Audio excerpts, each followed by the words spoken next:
इकाई 6 के अंतर्गत है आपका कहानी की भाषिक संरचना। यह भी बहुत महत्वपूर्ण कड़ी है।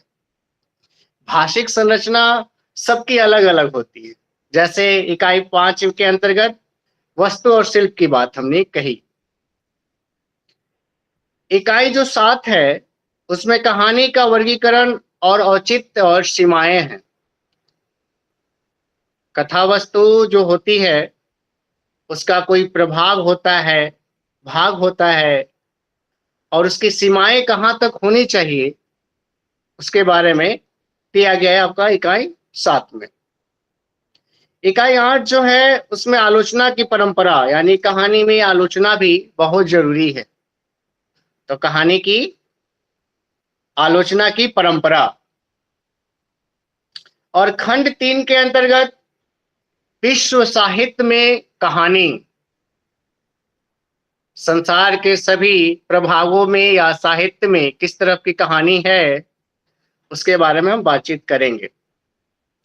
जिसके अंतर्गत है इकाई 9 यूरोप में कहानी, इकाई 10 अमेरिका में कहानी, इकाई 11 एशिया में कहानी, और इकाई 12 लैटिन अमेरिका और अफ्रीकी देशों में कहानी। खंड 4 के अंतर्गत दिया गया है आपको भारतीय साहित्य में कहानी, जिसमें कि इकाई 13 के अंतर्गत भारत में कथा कहानी, और इकाई 14 के अंतर्गत नवजागरण काल में भारतीय कहानी, और इकाई 15 के अंतर्गत राष्ट्रीय आंदोलन के दौर में भारतीय कहानी, और इकाई 16 के अंतर्गत स्वतंत्रता के बाद भारतीय कहानी का विकास, और खंड 5 के अंतर्गत हिंदी साहित्य में कहानी का इकाई 17 के अंतर्गत दिया गया है प्रेमचंद पूर्व और प्रेमचंद कालीन हिंदी कहानी,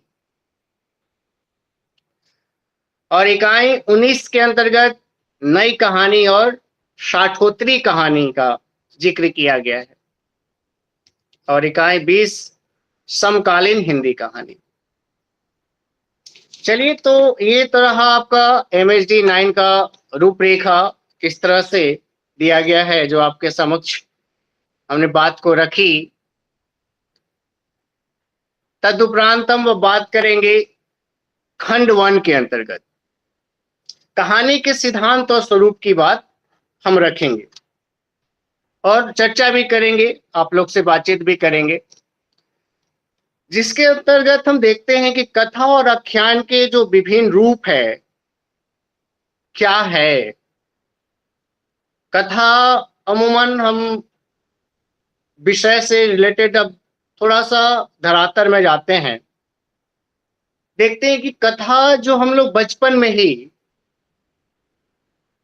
दादी दादा या नानी या नाना कहानी जो सुनाया करते थे बचपन में, जब हम लोग छोटे बालक होते हैं, अबोध बालक, सीखने की उम्र में, कथा का नाम उसी समय से किस्सा, कहानी, तो वही कहानी, आख्यान का अर्थ हुआ कहानी, कथा। उसी के बारे में हम, उसका विविध रूप क्या है, अलग अलग उसका क्या परिचय है, उसके बारे में हम आज समझेंगे इकाई 1 के अंतर्गत। कथा का स्वरूप के बारे में हम बात करें, या कथा का मूल स्वरूप के बारे में हम बताएं, तो कथा वह होता है जहां पे घटनाएं या पात्रों के माध्यम से, समय के माध्यम से, दुर्घटना के माध्यम से, या जीवन में संघर्ष कर रहे हर व्यक्ति की एक अपनी कथा है। तो कथा का मूल स्वरूप वही है जो हम संघर्ष कर रहे हैं, उस दौरान जो भी घटनाएं हमारे आंखें देख जाती हैं, और एक पैनी दृष्टिकोण रचनाकार लेखक उस समय की जो अवधि होती है उसको बारीक रूप से सूक्ष्मता के आधार पर वह वर्णन कर देता है। वह समय का वर्णन करता है, वह पात्रों को वर्णन करता है और उस समय संघर्षों को भी यथार्थ रूप में रखने का कोशिश करते हैं लेखक। और इसके साथ साथ दिनचर्या, खान पान, रहन सहन, संस्कृति, इस सारे के सारे समावेश जो है कथा का मूल स्वरूप में लेखक रचता है, बुनता है, सीता है, उसको जीता है और अपनी लिपि के माध्यम से वो रचनाएं रच डालता है, सृजन कर डालता है। दिनचर्या के जो इतनी व्यस्तता हो गई है लोगों की, और वह कथाओं के माध्यम से लेखक किस तरह से नए नए परिवेश में परिवर्तन कर रहा है। मुझे प्रेमचंद की पंक्ति याद आ गई, शायद वो यहाँ पे ज्यादा फिट भी बैठता है। प्रेमचंद कहते हैं कि रचनाकार दो तरह के होते हैं, यह साहित्य के उद्देश्य में उन्होंने अंकित किया है। एक रचनाकार वह होता है जो समाज के साथ चल रहा होता है, जैसे नदी अपनी लहरों के माध्यम से चल रही होती है, उसी तरह समाज के साथ एक लेखक चल रहा होता है। और एक रचनाकार उसमें और होता है जो समाज के विपरीत धाराओं से बहती है। जैसा समाज चल रहा है वैसे नहीं चलेगा, वो अपनी धाराओं से, वो इतर यानी अलग ढंग से, विपरीत दिशाओं से वह कार्य करता है। वो भी रचना ही रचता है, सृजन ही करता है। बस फर्क दोनों में यह है कि एक समाज जिस धारा में बह रही है उस धारा में बहते चली जाती है। लेखक दो प्रकार के, एक विपरीत धारा में, एक समाज के साथ चल रहा होता है। इसी प्रकार कथा का जो मूल तत्व है घटनाओं और आसपास के जो घटनाएं घटती है, चाहे भूकंप हो, प्राकृतिक चेतना हो, प्रकृति के आधार पर हो, सामाजिक के आधार पर हो, वर्ग के आधार पर हो, लिंग के आधार पर हो, उस सारी घटनाओं को वर्णित वह मूल स्वरूप जो है वह कथा के रूप में रचनाकार सृजन का कार्य करता है। तदुपरांत कथा की प्राचीनता क्या है? कथा की प्राचीनता, अपने मौखिक रूप में कथा कितनी प्राचीन है इसका अनुमान लगाना और इतिहास में इसका कोई साक्ष्य उपलब्ध नहीं है। यह बहुत ही अत्यंत प्राचीन है। इसका अनुमान इस बात से किया जा सकता है कि जैसे पुरान पाषाण युग का जब मनुष्य कथा कहने या सुनने लगा था, और संभवतः दिन भर वो क्या करता था, शिकार करने के बाद रात को जब वे विश्राम के समय विश्राम के निर्मित हिंस्र वंशुओं से या पशुओं से जब बचाव के लिए चारों तरफ आग जलाता, घेरा बनाकर समूह में बैठते होंगे, ऐसा अनुमान लगा रहे। तो उनके दिन भर के शिकार के अनुभवों के रूप में कथा का जन्म हुआ होगा, ऐसा अनुमान लगाया जा रहा है। फिर जैसे जैसे कल्पना भी उसमें मिश्रित होने लगी और जैसे जैसे समय परिवर्तन होने लगा, जब शिशुओं के यानी बच्चों का मनोरंजन करने के लिए वास्तविक अनुभव की कोई आवश्यकता ही न रह गई होगी, जैसे कोई बूढ़ा आदि मानव बिना शिकार में गए अपने पूर्व अनुभवों और कल्पना की सहायता से नई कथा गढ़ लेने में महारत हो जाता है। इस प्रकार कथा कहने की कला का विकास हो गया। यद्यपि यह अनुमान ही, पर कथा का जन्म जरूरी ही कुछ ऐसी परिस्थितियों में हुआ होगा। अब बात करते हैं हम कथा का मूल उद्देश्य। कथा का मूल उद्देश्य जो है, लगभग कथा पहले मनोरंजन का ही काम किया करती है। धीरे धीरे उपदेश देने वाले मूल्यों की अभिव्यक्ति किया जाने लगा। उसके बाद वैदिक काल से ही कथा का उपयोग इस काम के लिए होता रहा कि कथा को उपदेश का माध्यम बनाने का एक बहुत बढ़िया उदाहरण है पंडित विष्णु शर्मा द्वारा रचित पंचतंत्र, जिसकी रचना शताब्दी ईस्वी आसपास हुई थी। पंचतंत्र की रचना एक राजा के जड़ बुद्धि, अनविति या उच्छृंखल और मूर्ख राजकुमारों को राजनीतिक और व्यवहार नीति की शिक्षा देने के लिए हुई थी। पंचतंत्र की राजा या रचना एक राजा जड़ बुद्धि के लिए हुआ, यानी कि जड़ बुद्धि का मतलब आप समझ रहे होंगे। तो यह कथाओं का जो संकलन किया गया वह राजनीतिक और व्यवहार नीति की शिक्षा देने के लिए हुई थी, और यह 5 प्रकरणों में बांटा गया। प्रत्येक प्रकरण में अनेक कहानियां हैं जो एक ही विषय का प्रतिपादन करती है। इसकी एक विशेषता यह है, पशु पक्षियों की कथा है, तो इस कथा के पशु पक्षी मनुष्य की तरह आचरण करते हैं और भाषा भी मनुष्य की ही तरह बोलते हैं।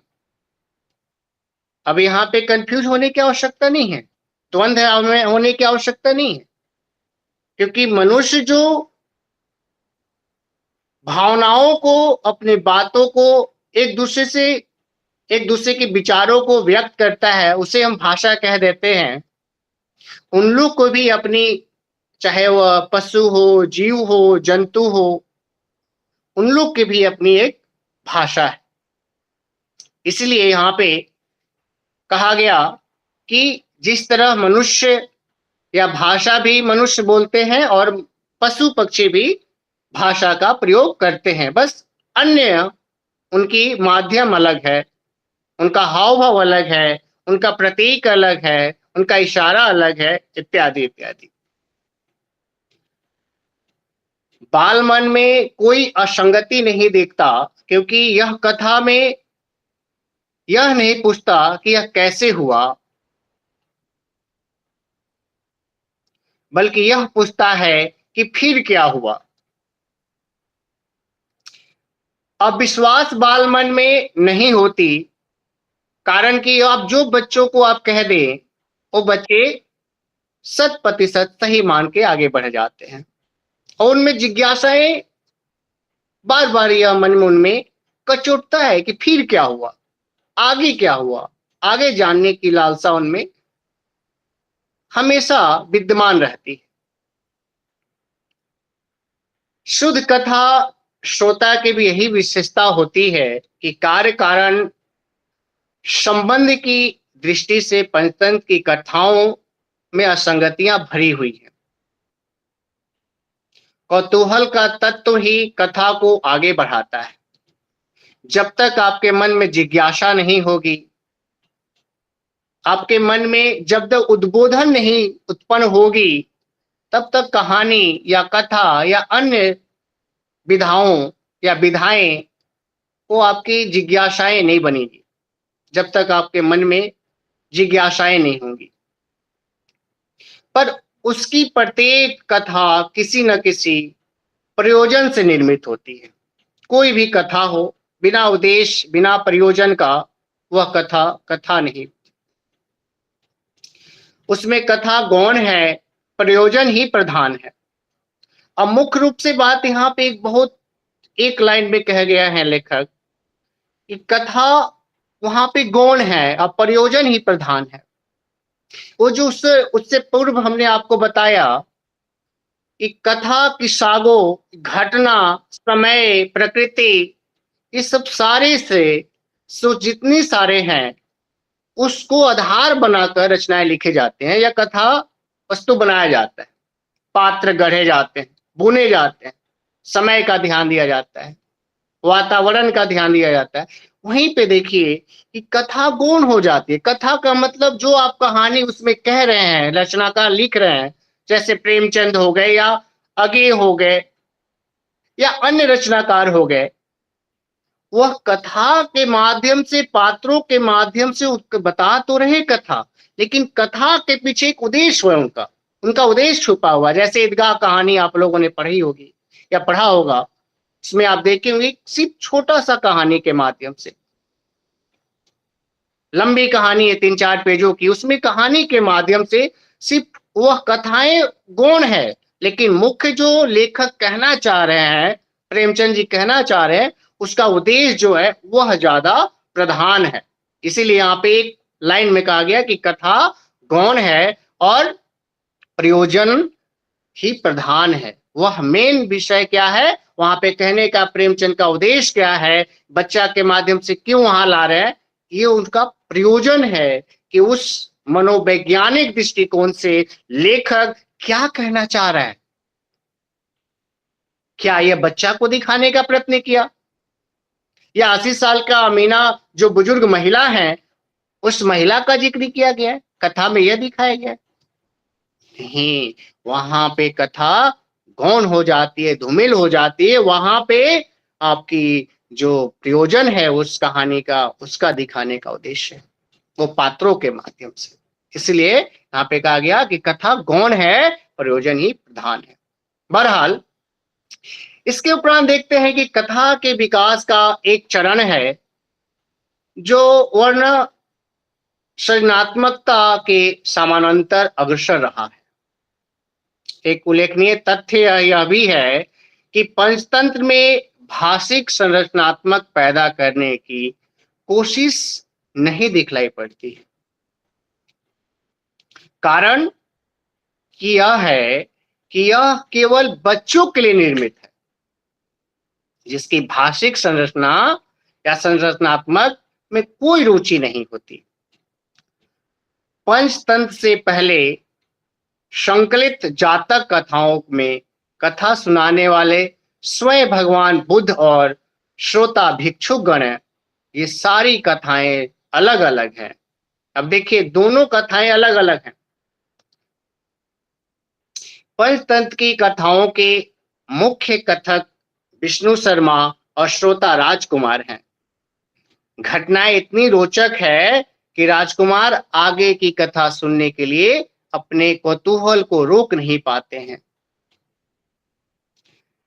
केंद्रीय कथा किसी वस्तु, पशु या पंक्षी समुदाय की होती है, जिसके पात्रों को कथक बनाकर परत दर परत अन्य कथाएं सुनाई जाती है। मगर उपदेशों में बालकों को रुचि बिल्कुल नहीं है और विष्णु शर्मा इसी तरह जाने जाते हैं। वे पशु पक्षियों में संबंध कथाओं को कौतूहल से भर देने की कला में माहिर हैं, पर इसके साथ ही वे उनमें शिक्षा के तत्व भी भर देने की कला में निशांत हैं। 6 महीने बीतते बीतते कथा तो समाप्त हो जाती है, पर राजनीति के उपदेश राजकुमारों के मन में अंकित हो जाते हैं। माफ कीजिएगा।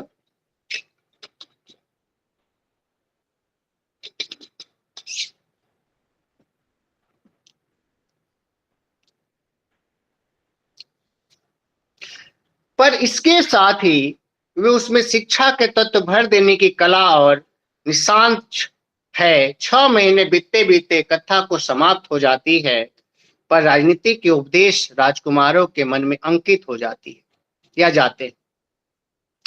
कथाकार को कथा की उपयोगिता का पता चल जाता है। कथा के परवर्ती विकास में कथाकार इस ज्ञान का भी महत्वपूर्ण स्थान है। अब हम बात करेंगे कथा का मौलिक रूप, लिखित परंपरा का आरंभ। कथा का आरंभ कब हुआ इसका कोई निश्चित नहीं है, इसके बारे में हम बातचीत रख चुके हैं। उसका प्रमाण विवरण उपलब्ध नहीं है। हालांकि वेद, उपनिषद या पुराण स्मृति परंपरा में आते जरूर है, उसका स्रोत उसकी परंपरा में जरूर आते हैं, लेकिन अंततः उसमें आई कथाएं भी कहने या सुनने की परंपरा में ही आएंगी। जैसे वाल्मीकि रचित रामायण, उसके बाद कदाचित इसी परंपरा में आएगी, क्योंकि लौकुश द्वारा उसमें राजा राम के दरबार में सुनाए जाने वाले उल्लेख भी मिलता है। संभवतः कहा जा सकता है कि महाभारत पहली लिखित कथा या आख्यान है।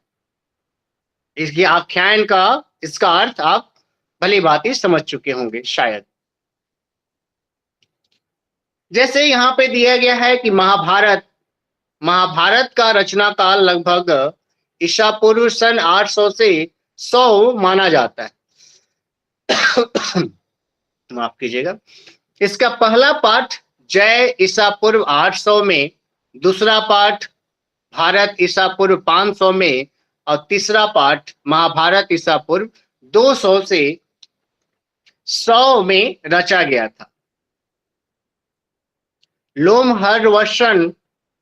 लोमहर्षण पुत्र उग्रश्रवा 7वीं पुराणों के विद्वान कथावाचक थे। उग्रश्रवा ने नैमिषारण्य में कुलपति महर्षि शौनक के 12 वर्षों तक जारी यज्ञ और सत्र में उपस्थित ब्रह्म ऋषियों को यह कथा सुनाई थी। उन्होंने स्वयं यह कथा महर्षि वैश्यापन में से सुनी थी और जन्मेजय के सर्प यज्ञ में वैश्यापन ने श्री कृष्ण द्वैपायन ये व्यास द्वारा निर्मित महाभारत की कथा सुनाई थी।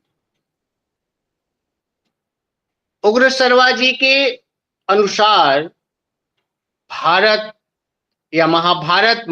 महाभारत की रचना करके व्यास जी यह विचार करने लगे कि अब शिष्यों को इस ग्रंथ का अध्ययन कैसे कराऊं, जन में इसका प्रचार कैसे हो। तब व्यास जी का यह विचार जानकर ब्रह्मा जी उनके आश्रम पधारे और व्यास जी ने ब्रह्मा जी से अपने महाकाव्य की रचना की बात बताई। उन्होंने महाभारत के कथ्य का वर्णन किया। उनके अनुसार इस ग्रंथ में इतिहास और पुराणों का मंथन करके उसका प्रस्थ या रूप प्रकट किया गया है। भूत, वर्तमान और भविष्य काल की इन तीनों संज्ञाओं का वर्णन भी हुआ है।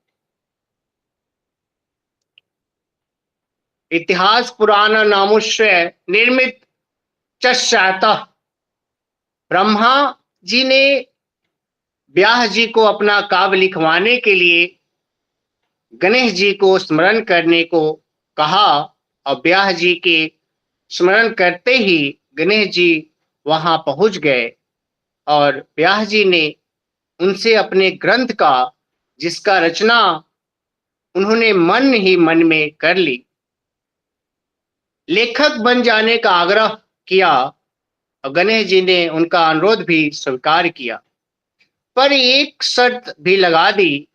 वह शर्त यह थी कि अपना ग्रंथ बिना कहीं रुके लिखना होगा। यदि वे कहीं रुक गए तो गणेश जी लिखना छोड़कर चल देंगे। व्यास जी ने भी एक शर्त रख दी कि आपको श्लोक का अर्थ समझ कर ही लिखना होगा। इसी शर्त पर महाभारत लिखा गया। उग्रश्रवा जी के अनुसार इसमें धर्म, अर्थ, काम और मोक्ष रूप पुरुषार्थों का वर्णन किया गया। यह भारत इतिहास का जाज्वल्यमान दीपक है। यह मोह का अंधकार मिटाकर लोगों के अंतःकरण रूप संपूर्ण अंतरंग गृह को भली भांति ज्ञानालोक से प्रकाशित कर देता है। उग्रश्वर के अनुसार महर्षि व्यास ने मनुष्य लोक में इस महाभारत का प्रवचन किया। उन्होंने सबसे पहले अपने पुत्र सुखदेव को इस महाभारत ग्रंथ का अध्ययन कराया। तदंतर उन्होंने अन्य न्याय शिष्यों को इसका उपदेश किया। देवर्षि नारद ने देवताओं को और असित देवल ने पितरों को इसका श्रवण कराया। जन्मेजय के यज्ञ के अवसर पर उसके और हजारों ब्राह्मणों के प्रश्न करने पर व्यास जी ने पास ही बैठे अपने शिष्य वैशंपायन को आज्ञा दी कि तुम इन लोगों को महाभारत सुनाओ। इस कथा का निष्कर्ष निकाला जा सकता है कि महाभारत की रचना जो श्रुति परंपरा में हुई थी, पर उसके व्यापक प्रचार के लिए स्वयं उसके रचयिता महर्षि व्यास ने ही उसे लिखित रूप देने में गणेश जी की सहायता ली।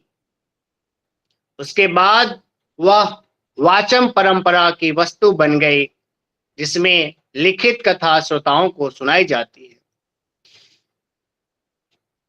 अमूमन आप समझ चुके होंगे कि जब हम ये महाभारत का जो कथा वस्तु बता रहे थे या कथा लिखने की वस्तु को बता रहे थे, इस सारे के सारे आख्यान के अंतर्गत आ जाएंगे। कि कथा लेखन या कथा लिखना, लेखक एक मनुष्य सिर्फ पात्र बन जाता है।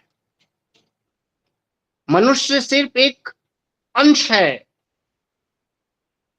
लिखवाने वाले कहीं कोई और है। इसका निष्कर्ष आप भली भांति समझ रहे होंगे। आख्यान की प्राचीनतम अवधारणा और उसके विभिन्न रूप जो है आपको देखने को मिलेगा कि आख्यान का शब्द जो है कथन या निवेदन, कथा, कहानी, प्रतिवाचन या वचन या उत्तर। विद्वानों के अनुसार आख्यान जो है वैदिक के संपूर्ण मैत्रा, वरुण आदि से संबंध कथा का नामांतर है। परंपरा से अगर कहा जाए तो महाभारत आदि इतिहास का ग्रंथ भी आख्यान काव्य के रूप में मान्य है। बाद में काव्य शास्त्र में भामह ने कुछ भेदक तथ्यों का उल्लेख करते हुए गद्य काव्य को दो भेद तक किए हैं, जैसे कथा और आख्यायिका। पहले की कथाएं जो थी वो कल्पित थी और दूसरी की ऐतिहासिक। दंडी ने इसका विरोध किया है। विरोध करते हुए कहा है कि ये भेदक तत्व किंचितकार है, वस्तुतः ये सब एक ही जाति के हैं। अब इस जाति का नाम है आख्यायन। दंडी के समय आख्यान एक जातिवाचक शब्द था। अनेक आख्यानों और उपाख्यानों का संकलन होने के कारण ही रामायण और महाभारत को भी आख्यान की संज्ञा मिली। पंचतंत्र, हितोपदेश, कथा साहित्य सागर, उपाख्यान के संग्रह माने जाते हैं। ये सब थे आख्यान की प्राचीन अवधारणा और उसके विभिन्न रूप के अंतर्गत। देखते हैं कथा की नई नई अवधारणा, जिसे आचार्यों ने द्वारा निर्मित या निरूपित, किस तरह से वह रूप में सुबंधु की वासवदत्ता, बाणभट्ट की कादंबरी और दंडी का 10 कुमार रचित आते हैं।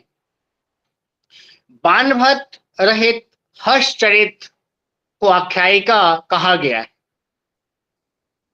अब सुबंधु का कृत वासवदत्ता, ये जो इसके बारे में हम कुछ बातचीत को रखेंगे, जिसके दौरान रोमांस का विकास यूरोप में भले ही बाद की घटना हो, लेकिन भारत में उसका विकास बृहद कथा से ही माना जा सकता है। बृहद कथा की कथाएं जो है यूरोपीय रोमांस की सारी विशेषताओं से युक्त है, सारी विशेषताओं से युक्त है। प्रेम और साहस अभियान रोमांस की पहचान निश्चित करने वाले प्रमुख तत्व हैं। बृहद कथा में ये सारे गुण है, कोई कमी है तो किसी एक एकल कथा की।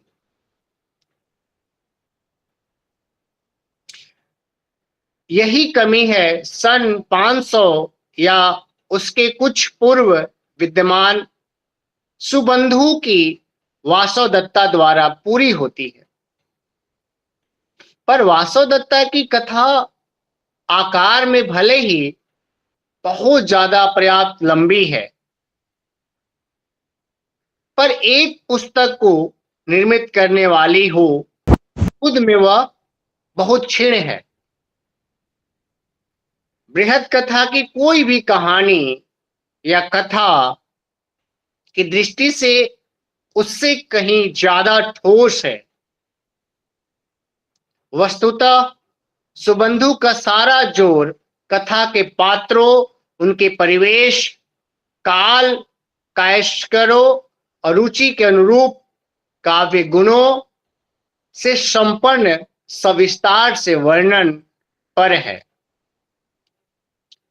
सुबंधु को केवल इस बात का श्रेय दिया जा सकता है कि उन्होंने गुणाध्याय की तरह अपनी कथा पद में न प्रस्तुत कर गद्य में प्रस्तुत की और कथा को उन समस्त साहित्यिक विधाओं या विशेषताओं से युक्त कर दिया जिसका एक अधिकार केवल कवियों को प्राप्त था। यह एक तरह का ऐसा प्रयोग था जिसकी साहस किसी अन्य गद्य लेखक ने नहीं किया था। कथ्य की दृष्टि से वासवदत्ता भी एक रोमांस ही है, जिसमें प्रेम और साहस अभियान की प्रमुखता है।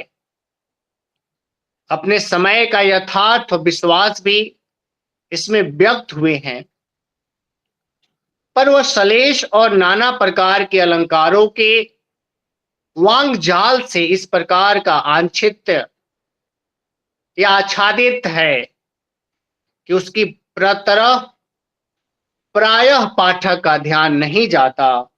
संभवतः वह कवि का उद्देश्य भी नहीं है।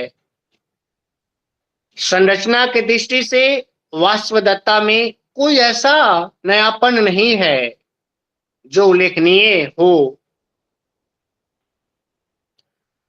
बात करते हैं हम कादंबरी की। कथा की कादंबरी के बारे में हम चर्चा कर रहे हैं, जिसके अंतर्गत क्या क्या या किस पर आधारित। कथा की दृष्टि से कादंबरी गुणाध्याय की बृहद कथा की एक कथा, जो कथा साहित्य सागर में मर्कंद दीपोख्यान के रूप में उपलब्ध है। पर बाण भट्ट ने इस कथा संसार को अपने विजन के अनुरूप बिल्कुल नया रूप दे दिया है।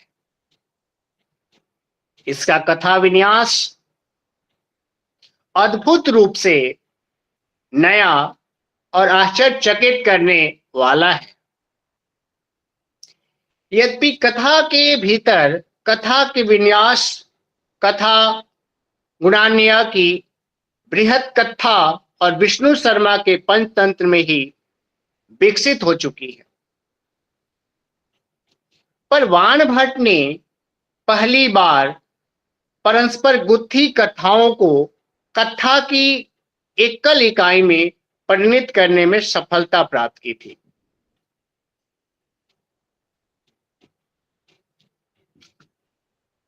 कथा का आरंभ अवनति की राजनगरी विदिशा और उसके राजा द्रुशक के ऐश्वर्य वर्णन से होता है। एक दिन चांडल्य राजकन्या अपने वृद्ध सेवक के साथ शुदक की राजभाषा में एक चमत्कारी सुग्गा लेकर आती है। सेवक शुद्रक से सुगे के उसका जिसका नाम वह वैश्पायन बताता है, गुणों का बखान करता है और राजा से उसे अपनाने का अनुरोध करता है। सुगा के भी एक आर्या छंद सुनाकर अपने गुणों का परिचय दे देता है। माफ कीजिएगा। भोजनादि से निवृत्ति होने के बाद शूद्रक सुगे से उसकी आत्मकथा सुनने का अनुरोध करता है। बस सुख की आत्मकथा आरंभ हो जाती है। यहां आकर कथाकार बाणभट्ट कथा का सूत्र सुख को थमा देता है और स्वयं नेपथ्य में चला जाता है। इस प्रसंग को विश्वसनीय बनाने को भी बाणभट्ट ने भरपूर कोशिश की है। बाणभट्ट को इस बात की चिंता है कि पंछी की कथा विश्वसनीय भी होनी ही चाहिए। बाणभट्ट के समय में आधुनिक यथार्थवाद का जन्म नहीं हुआ था और दैवी शक्तियों जीव के नाना योनियों में पुनः जन्म, शाप वरदान, देव गंधर्व और जातियों की उपस्थिति आदि में होने लगा, या लोगों का विश्वास था कि कादम्बरी में भी इस प्रकार के प्रसंग भरे पड़े हैं। पर कथाकार कथा की विश्वसनीयता के प्रति सर्वत्र सजग दिखलाई देता है। भारतीय कथा के विकास में सर्वथा नई चीज थी। इसके पहले कथाकार इस बात की भी चिंता नहीं करता कि कथा विश्वसनीय है या नहीं। वह मानकर चलता था कि श्रोता ऐसा कैसे हो सकता है कि जैसे प्रश्न नहीं कर सकता, यह केवल यह पूछ सकता था कि इसके बाद क्या। पर बाणभट्ट का श्रोता ऐसा नहीं है। अंततः कथाकार सुख के द्वारा कही गई या कही गया कथा के विश्वसनीय होने के तर्क प्रस्तुत करता है। पर जब सुक ने कथा एक ऐसे बिंदु पर पहुंचाई जब वह उसके आगे की कथा जानने की स्थिति में नहीं होता, तो कथाकार बड़ी चतुराई से कथा के अवलोकन बिंदु में परिवर्तन कर देता है। वह एक ऐसे पात्र को कथक के रूप में प्रस्तुत कर देता है जो सुख की कथा का विश्वसनीय जानकर हो सकता है। यह पात्र महामुनि जाबाली हैं जिन्हें भूत वर्तमान भविष्य का ज्ञान है। अब कथा दो स्तरों पर सुनी जाने लगती है। शूद्रक और उसका राज समाज तो सुख से कथा सुन ही रहा है, पर सुख वह कथा सुन रहा है जिससे उसने जलाबिली आश्रम के जिज्ञासु अंतःवासियों के साथ महर्षि जाबली से सुना था। महर्षि जाबली सुख व सापेन के पूर्व जन्म की कथा सुनाते हैं। यह कथा उज्जैनी के राजा तारापिंड, उसके मंत्री सुकनाश, राजपुत्र चंद्रापीड़ा और मंत्री पुत्र वैश्यापन की है। अपने दिग्विजय अभियान में चंद्रापीड़ हेमकुट स्थित किरात नगरी स्वर्णपुर में पहुंचता है, जहां से वह अकेले अछोद सरोवर पहुंच जाता है। वहां उसकी मुलाकात महाश्वेता से होता है, जो एक गंधर्व कन्या है।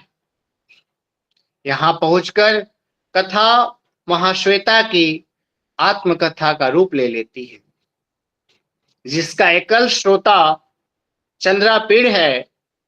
शूद्रक की राजभाषा अजाबली आश्रम की ऋषि मंडली अपनी जगह पर कथा सुन रही हैं। शुक और महामुनि जाबली भी अपने अपने स्थान पर कथा सुन रहे हैं, पर अब कथा महाश्वेता के मुख में प्रवेश कर गई है और उसका प्रत्यक्ष श्रोता चंद्रापीड़ा बन गया है। महाश्वेता चंद्रपीड़ को अपनी प्रेम कहानी सुनाती है, जिसका नायक मणि कुमार पुंडरीक है। अपनी कथा कहते कहते वह संज्ञाहीन भी हो जाती है और कथा कुछ देर के लिए महाश्वेता के अतीत से निकलकर चंद्रापीड़ के वर्तमान में आ जाती है। संज्ञा प्राप्त करने पर महाश्वेता पुनः अपनी कथा आगे बढ़ाती है। इसके बाद पुनः कथा का सूत्र थोड़ी देर के लिए महर्षि जाबलाली के हाथ में पहुंच जाता है। तत्पश्चात महाश्वेता की सहचरी तरलिका के प्रति पुंडलिक की जिज्ञासा के ब्याज से महाश्वेता अपनी सखी और गंधर्व राज के चित्ररथ की कन्या कादम्बरी की कथा सुनाती है, पर वह केवल उसका परिचय ही देती है। कथा पुनः महामुनि जाबली के मुख में पहुंच जाती है। महाश्वेता के अनुरोध पर चंद्रपीड़ उसके साथ कादम्बरी के पिता चित्ररथ के राजा प्रसाद में जाता है, और जहां उसकी मुलाकात कादम्बरी से होती है और दोनों एक दूसरे के प्रेम में गिरफ्तार हो जाते हैं। यहां से लेकर चंद्रपीड़ा के उज्जैनी जाने और वैश्व व्यापन की खोज में पुनः अछूत सरोवर आने तक ही कथा महर्षि जाबली के द्वारा ही कही जाती है, पर चंद्रपीड़ा के महाश्वेता के निकट पहुंचते ही कथा पुनः महाश्वेता की आत्मकथा का रूप ले लेती है और तब तक इसी रूप में अग्रसर होती रहती है जब तक वैश्यापन महाश्वेता के शाप से ही सुगना नहीं बन जाता। इसके बाद कथा फिर महर्षि जाबली के मुख में प्रवेश करती है और चंद्रपीड़ा के अत्यसित मृत्यु स्थगित मृत्यु तक ही कथा महर्षि जाबली की सुनाते हैं। यहाँ पहुंचकर रहस्य उद्घाटन भी हो सकता है और शुक की पुनः जन्म में वैश्यापन और उसमें पुनः या पूर्व जन्म में पुंडलिक तथा और शूद्रक अपने पूर्व जन्म में चंद्रापीड़ा था, जिसका पूर्व शरीर कदामरी के सहवास से अक्षावर सरोवर के तट पर सुरक्षित है। इस प्रकार यानी कथा को अपने बहकाने का थोड़ा थोड़ा आभास इस बिंदु पर पहुंचकर पुनः कथा सुख के मुख में प्रवेश करती है और महर्षि जावली के मुख से अपनी कथा सुनाने के बाद आश्रम से उड़ भागने और एक सावर द्वारा पकड़ लिए जाने तथा शूद्रक के राज दरबार तक पहुंचने तक ही कथा वह खुद ही सुनाता है। तत्पश्चात कथा का सूत्र मूल कथाकार बाणभट्ट का पुत्र पुलिन भट्ट, जिसमें अपने पिता बाणभट्ट की अधूरी कादम्बरी को पूरा किया था, कि हाथ में आ जाता है। आगे की कथा सुख और शूद्रक की शाप मुक्ति की कथा और कथा का सुखद अंत होता है। कहना यह होगा कि भीतर कथा की जटिल योजनाएं जो है, पूरे विजन को किसी एकल कथा संसार में रूपायन कर देना या कथा का प्रतिभा या चमत्कार या संसार की किसी भी भाषा में संभव हुआ था, जो कि इसके पहले गुढ़ायन ने कुछ हद तक, विष्णु शर्मा ने छोटी छोटी कथाओं के माध्यम से एक दूसरे के भीतर नियोजित करने की एक बड़ी कथा निर्मित करने का प्रयास किया, जिसके केंद्र में कोई एक विषय होता था, पर किसी बड़े प्रकाशमान विजन की अभिव्यक्ति के लिए एक के भीतर एक गुम्फित कथाओं द्वारा पर्याप्त बड़े आकार की पूरी पुस्तक को निर्मित करने वाली कथा का निर्माण अब किसी कथाकार ने नहीं किया था। मतलब एक कथा के अंदर दूसरी कथा के अंदर तीसरी कथा के अंदर चौथी कथा, इस प्रकार से ये ऐसी रचनाकार हैं जिन्होंने कथाकार मतलब पूरा निर्माण करते चलते गए, एक पात्र के माध्यम से दूसरे पात्र के माध्यम से तीसरे पात्र और तीसरे पात्र के माध्यम से चौथे पात्र की कथा इसमें वर्णित करते चले गए। इस प्रकार की कथा सबसे आकर्षण बात तो यह है कि बाणभट्ट में घटित प्रसंगों की जो विश्वसनीयता है या विश्वसनीयता है, उसके प्रति भी सचेत है। उसका श्रोता समाज किंचित संकुल प्रकृति का है, जिससे आश्वस्त करने के लिए कथाकार को सजग रहना पड़ता है। यह बात आधुनिक उपन्यास और कहानी के संदर्भ में कितनी सार्थक है, इसे बताने की कोई आवश्यकता नहीं है। आधुनिक कहानी या उपन्यास के यथार्थवाद से इतनी अधिक आकांत रहा है कि किसी भी मानवेतर अनुभव से भिन्न प्रसंग के लिए स्थान नहीं होता है। हाल के दिनों में इस यथार्थवाद से कथा लेखकों का, रचनाकारों का थोड़ा थोड़ा मोहभंग शुरू हो गया। हाल के दिनों में कथाकार में जिस प्रकार से मोहभंग शुरू हो गया है, कथा ऐसे प्रसंगों की जो योजना होने लगी जिसमें सपाट यथार्थबोध के कसौटी खरे नहीं उतरते। इस दोहरी मानसिकता जो बदलती है, इस परिप्रेक्ष्य में कादम्बरी की जो कथा योजना अच्छी तरह से समझा जा सकता है।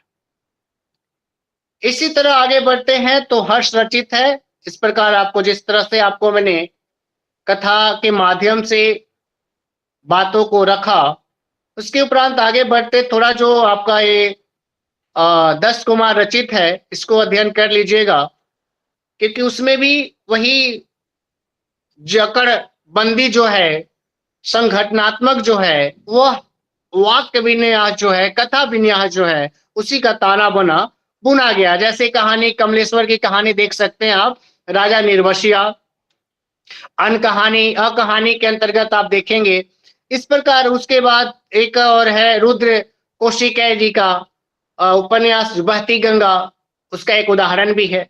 इस प्रकार से आप देख लीजिएगा। समय का भी मुझे ध्यान मुझे देना है।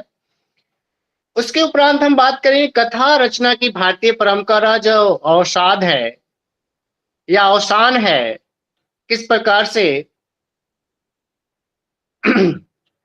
यह साहित्यिक इतिहास का अजूबापन या त्रासदी है कि बाणभट्ट और दंडी के बाद कथा रचना की भारतीय परंपरा आगे नहीं बढ़ी।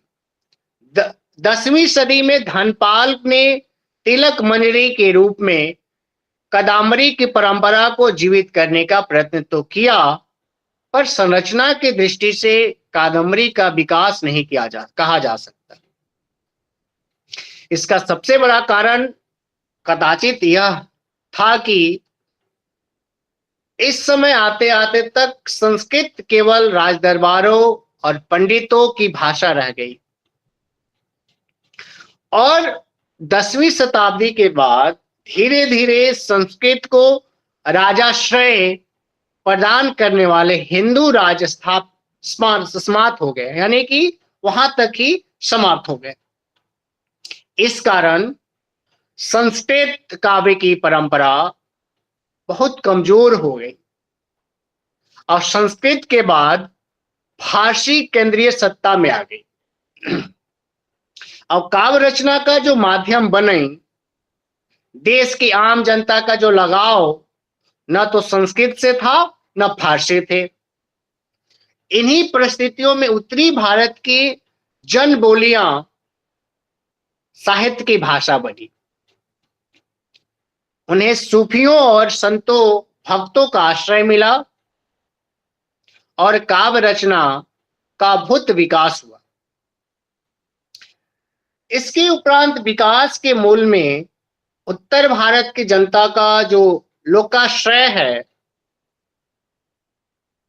बाद में राजदरबारों का भी प्रश्रय मिला।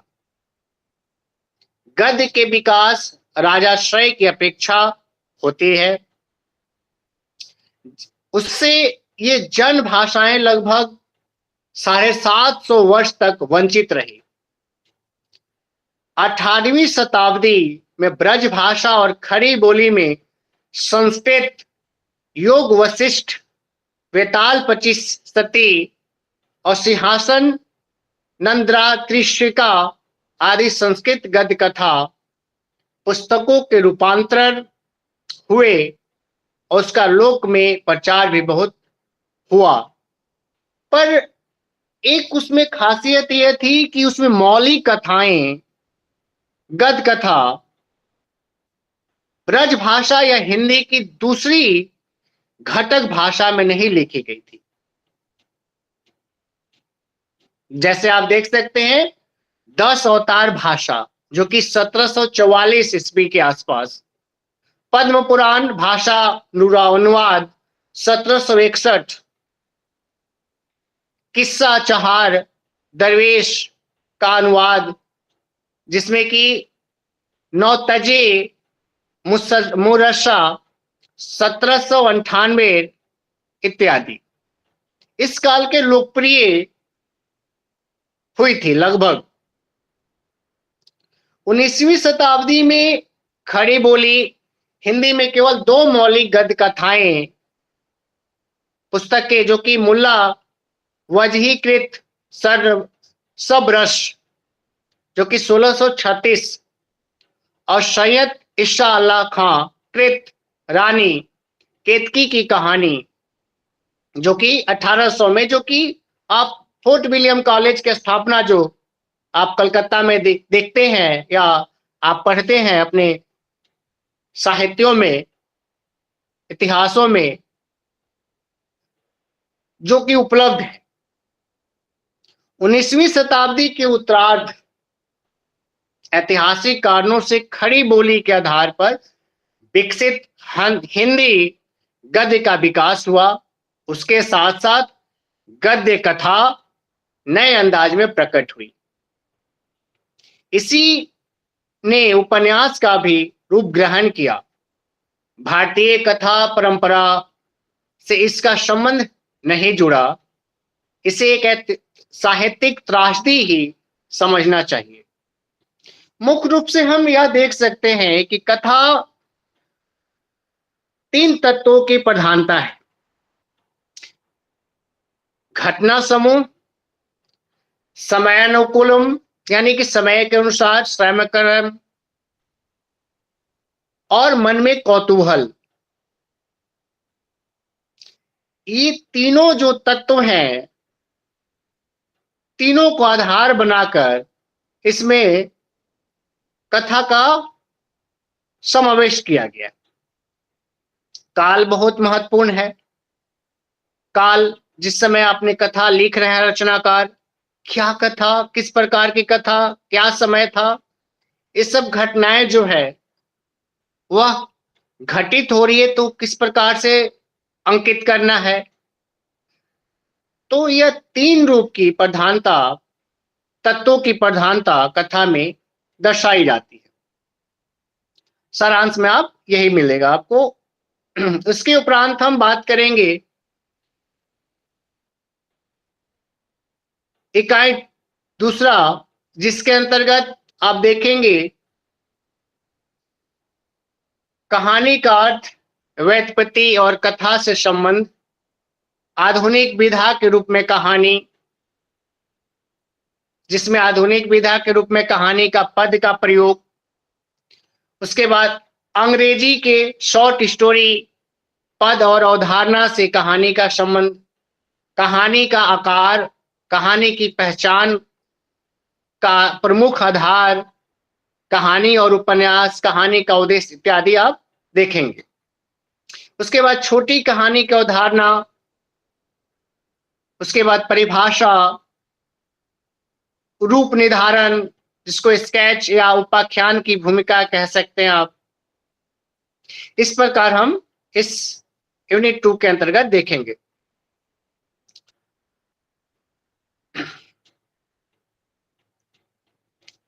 तो हम बात करते हैं कि कथा आधुनिक विधा के रूप में कहानी में किस तरह से पद का प्रयोग किया गया। 19वीं शताब्दी के अंतिम वर्ष में सरस्वती प्रकाश नारंभ के साथ साथ संपादकों ने लघु आकारी कथाओं के प्रकाशन की आवश्यकता महसूस की और पत्रिका की आंतरिक आवश्यकता भी थी, और अंग्रेजी में लोकप्रिय हो चुकी शॉर्ट स्टोरी का प्रभाव भी। सरस्वती के पहले ही अंक में प्रकाशित किशोरी लाल गोस्वामी की जिस रचना इंदुमती 1928 से 1929 में शुक्ल जी ने, अपने अन्य आलोचकों ने भी कहानी कहा, उसे स्वयं गोस्वामी जी ने आख्यायिका कहा था। संभवतः सर्वप्रथम श्याम सुंदर दास ने अंग्रेजी की शॉर्ट स्टोरी विधा के लिए एक हिंदी में आख्यायिका पद का प्रयोग आरंभ किया। जनवरी 1900 में सरस्वती के प्रथम अंक में ही, जिसके संपादक मंडल में श्याम सुंदर दास भी शामिल थे, इंदुमती आख्यायिका के नाम से प्रकाशित हुई। महावीर प्रसाद द्विवेदी 1903 में सरस्वती का संपादन नियुक्त होने के बाद इस नई कथा विधा के लिए आख्यायिका पद को स्वीकार कर लिया और आख्यायिका खंड शीर्षक स्तंभ में खुद की 4 आख्यायिकाएं तीन देवता, महारानी चंद्रिका, स्वर्ग की झलक और भारतवर्ष का तारा प्रकाशित की। इसके बाद नियमित रूप से सरस्वती में उनकी आख्यायिकाएं प्रकाशित होती रही। उल्लेखनीय है कि कथा और आख्यायिका का भेद भुला दिया गया। भामा के अनुसार कथा की वस्तु कल्पित, जबकि आख्यायिका की आख्यात अथवा ऐतिहासिक होती थी। अब यह रोचक तथ्य है कि स्वयं गोस्वामी जी ने इंदुमती को आख्यायिका पर अपनी इसी श्रेणी को दूसरी रचना गुलबहार को उपन्यास कहा था। स्वयं शुक्ल जी ने भी अपनी रचना 11 वर्ष का समय आख्यायिका ही कहा था। तनिक बाद में जयशंकर प्रसाद ने अपनी छोटी कथा रचनाओं को आख्यायिका नाम से भी अभिहित किया। इंदु 1909 में, आख्यायिका और मर्यादा 1911, मादरी 1922, विशाल भारत 1928 आदि में बंगला के अनुकरण पर गल्प पद प्रचलित रहे। हिंदी में बंगला और अंग्रेजी के प्रभाव कहानी का लेखन प्रकाशन तो आरंभ हो गया, उसके नामकरण और स्वरूप निर्धारण की प्रक्रिया लंबे समय तक चली। लगभग 1936 तक आख्यायिका, गल्प और कहानी पद साथ ही साथ प्रयोग में चलते रहे।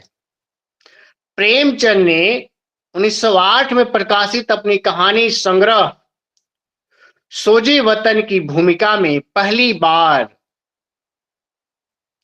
शॉर्ट स्टोरी पद के अर्थ में कहानी पद का प्रयोग किया था। हिंदी में आने के बाद वे अपनी कहानियों में को कभी कहानी, कभी आख्यायिका और कभी गल्प कहते रहे।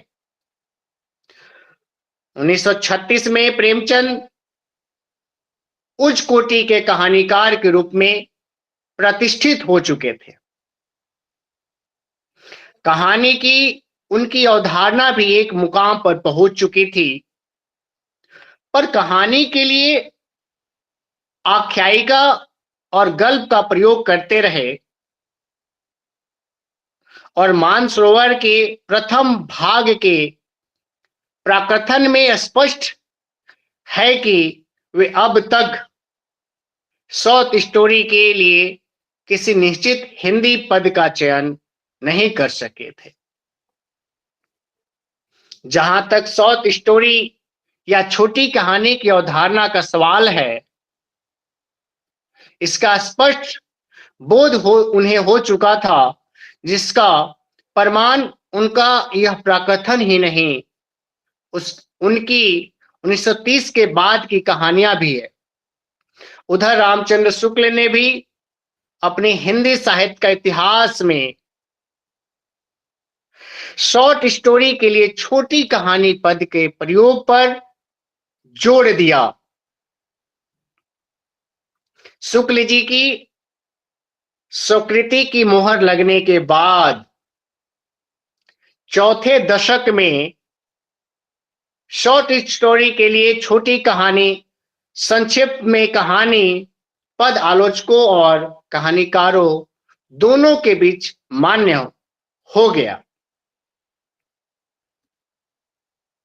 अंग्रेजी के शॉर्ट स्टोरी पद और अवधारणा से कहानी का जो संबंध है, हम देख सकते हैं या देख चुके हैं कि अपभ्रंश का कहानी पद लोक भाषाओं में कहनी और प्रतिष्ठी में हिंदी में कहानी के रूप में परिणित हुआ।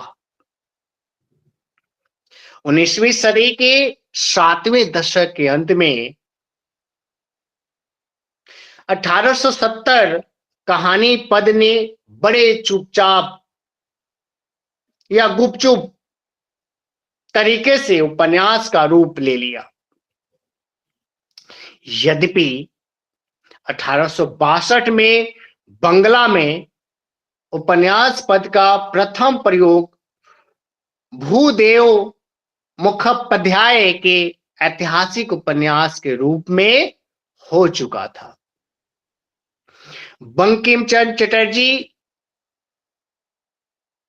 उसे अपनी रचनाओं के द्वारा लोकप्रिय भी बना चुके थे,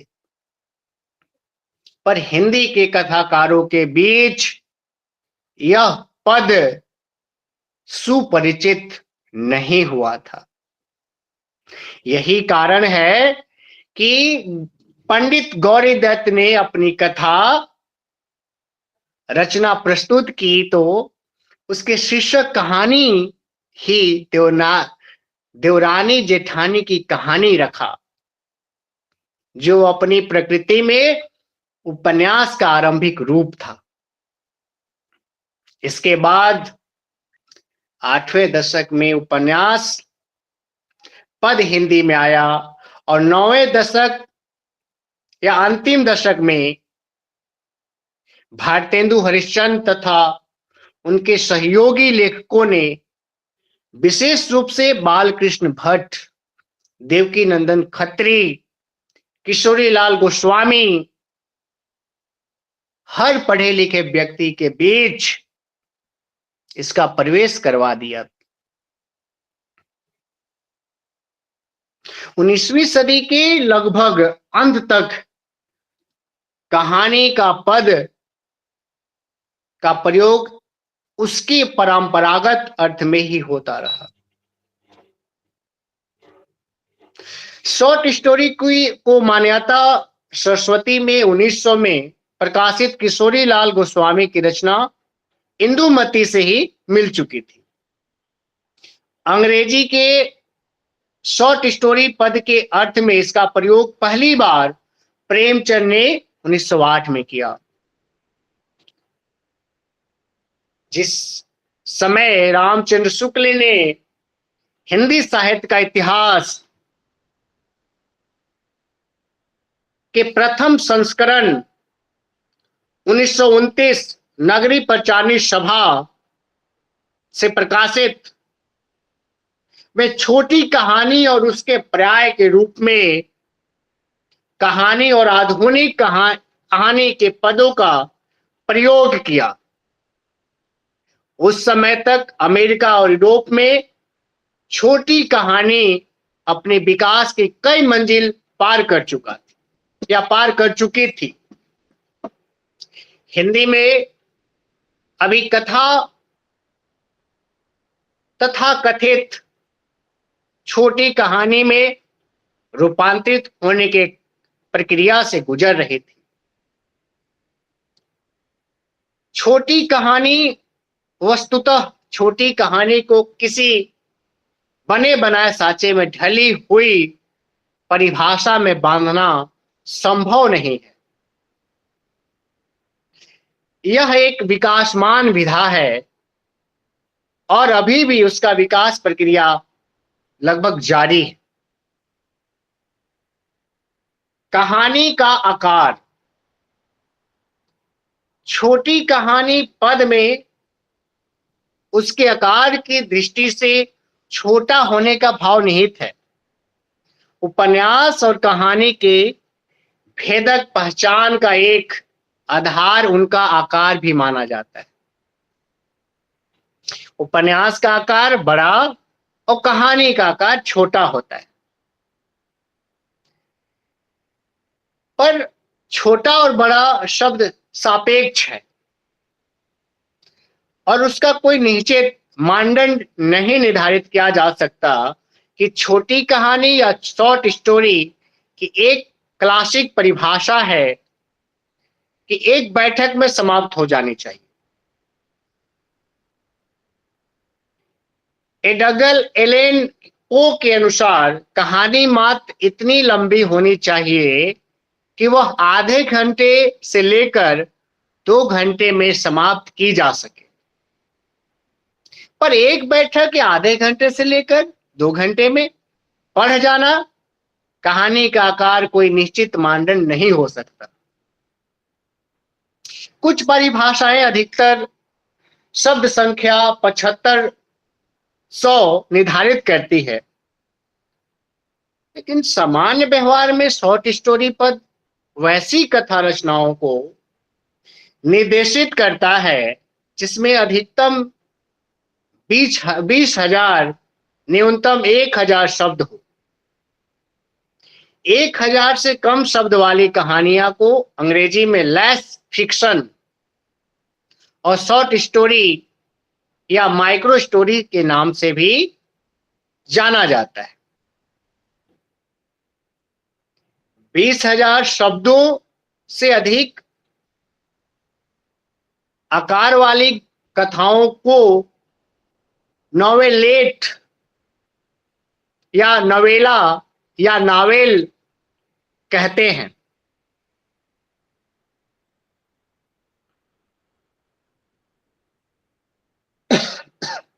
पर यह आकार निर्धारण निर्विवाद हो ऐसा नहीं कहा जा सकता।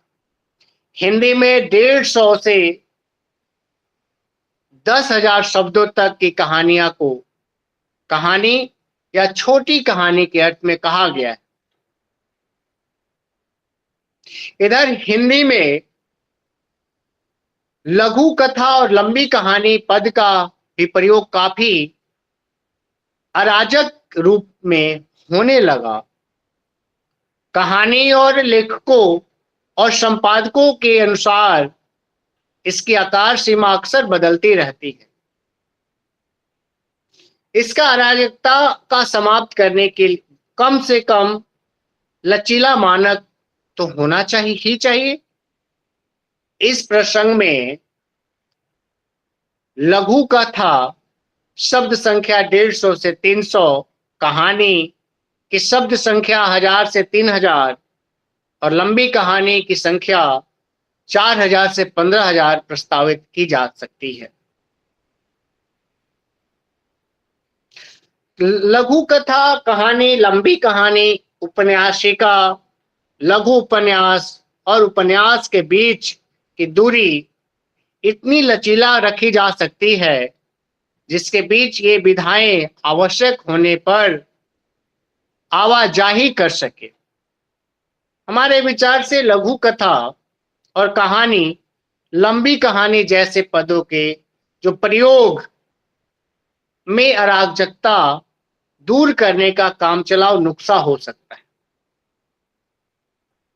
जो कहानी की पहचान प्रमुख आधार जो है आकार, कहानी पहचान एक स्थूल मानक ही बन सकता है।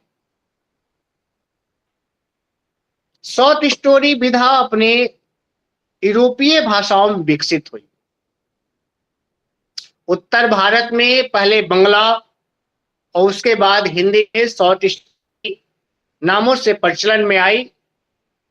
तदुपरांत बंगला में रविन्द्रनाथ ठाकुर 19वीं सदी के अंतिम दशक में शॉर्ट स्टोरी के नमूने छोटा गल्प या गल्प नाम से लगभग 44 रचनाएं लिखी, जो साधना नामक मासिक पत्र में प्रकाशित हुई। अगले दशक में 1900 से 1910 में हिंदी उर्दू में इसी श्रेणी की रचनाएं सरस्वती, जमाना आदि पत्रिकाओं में आख्यायिका और कहानी नाम से प्रकाशित हुई। इस तरह से आप देख लीजिएगा कुछ कुछ जो आख्यान के रूप में प्रकाशित हुई थी। उसके बाद एक कथन है जो बहुत चरित्रों के मनोभाव की व्याख्या करने के लिए इशारा भर कर देते हैं। उसमें कहते हैं एक निष्कर्ष के रूप में कि गल्प का आधार वह अब घटना नहीं, गल्प का आधार अब घटना नहीं, वह घटना नहीं, मनोविज्ञान की अनुभूति है। आज लेखक कोई रोचक दृश्य देखकर कहानी लिखने नहीं बैठ जाता।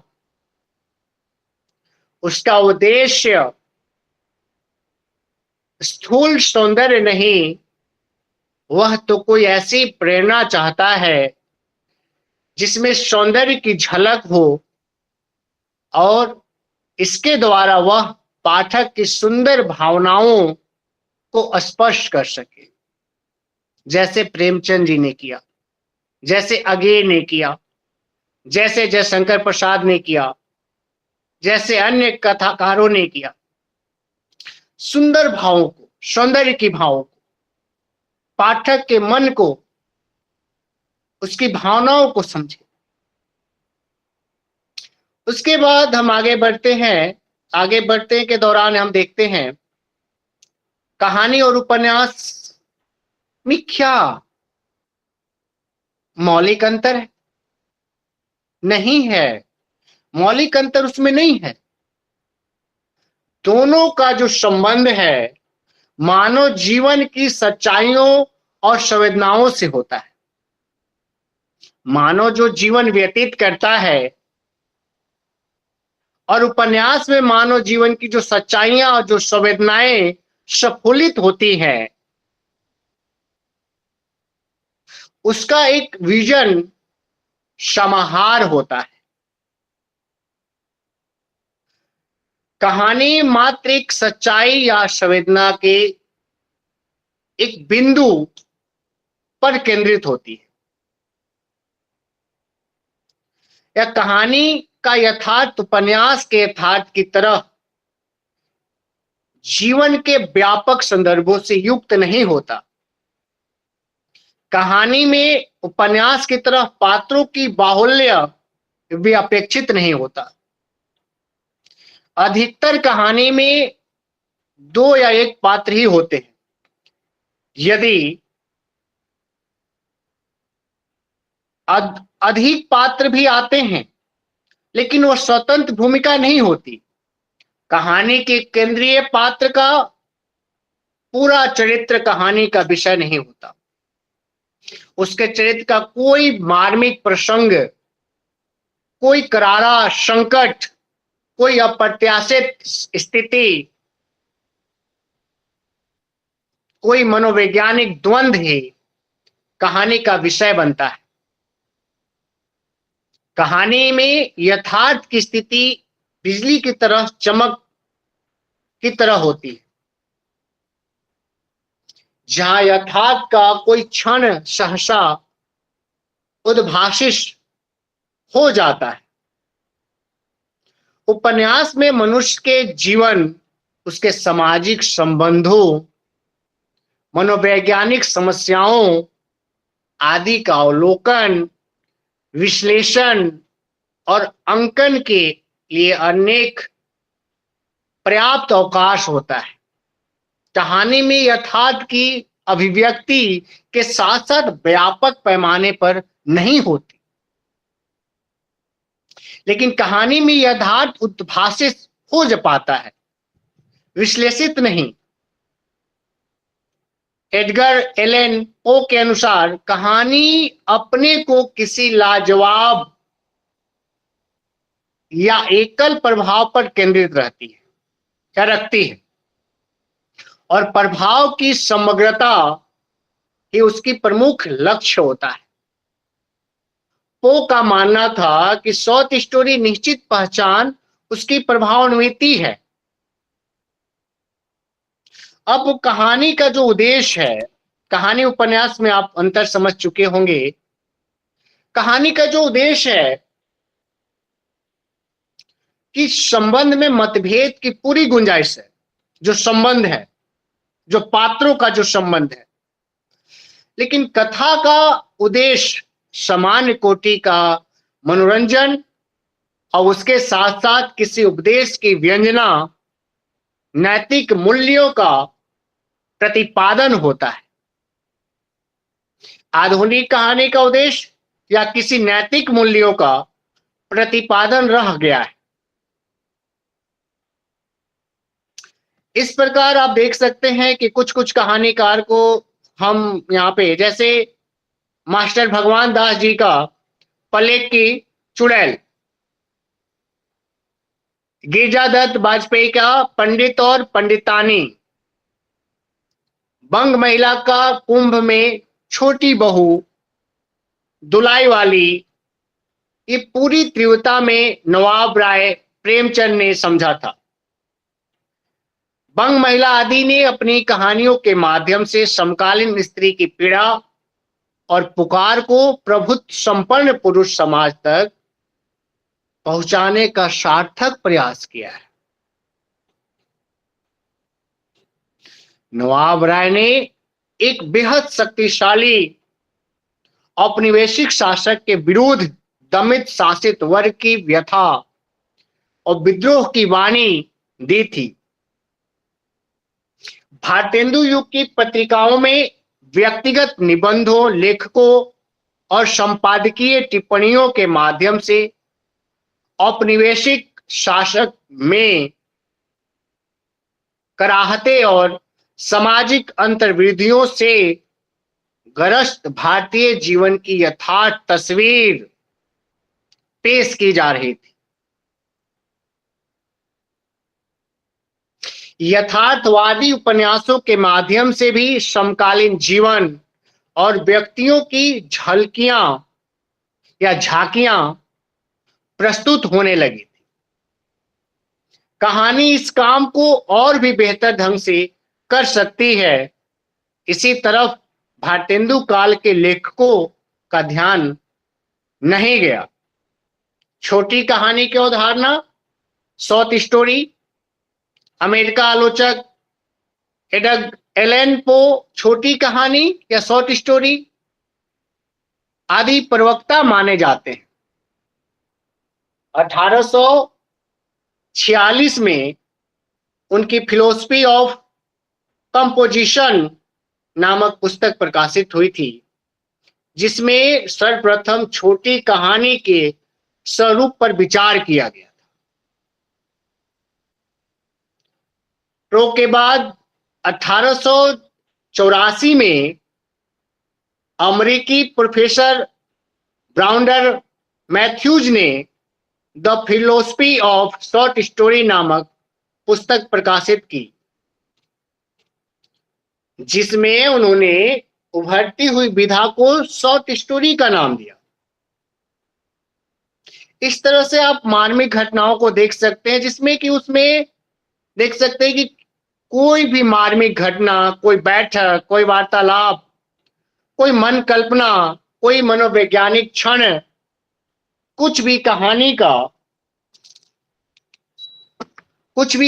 का विषय बन सकता है। पर अच्छी कहानी के लिए आवश्यक है उसमें संवेदना को मार्मिक बिंदु या क्षण ही प्रस्तुत किया जाए। छोटी कहानी को सामान्यतः लघु उपन्यास की तुलना में अत्यधिक सुबद्ध और संकेंद्रित घनीभूत होती है। 19वीं शताब्दी के पूर्व इसका विशिष्ट साहित्यिक विधा के रूप में अस्तित्व न था। लघु कथाओं का अस्तित्व वैसा तो बहुत प्राचीन और विश्वव्यापी है। छोटी कहानी के नाम से जिस कथा रूप का विकास यूरोप और यूनाइटेड स्टेट में 19वीं शताब्दी में हुआ, वह अपने चरित्र से में बिल्कुल नया था।